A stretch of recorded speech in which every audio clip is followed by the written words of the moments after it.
Kain na naman tayo ng ating manok. Ayan sa mga kapats.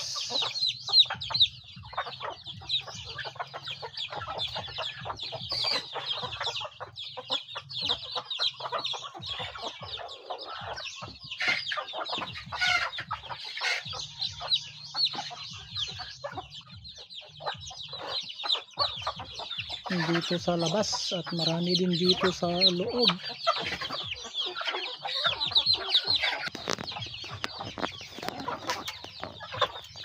Dami rin itong nakakulong natin mga alagang manok. Ayan, kain na naman tayo. Kasi mayroong sabod kasi hindi ko pwede itong pakawalan mga kapaks.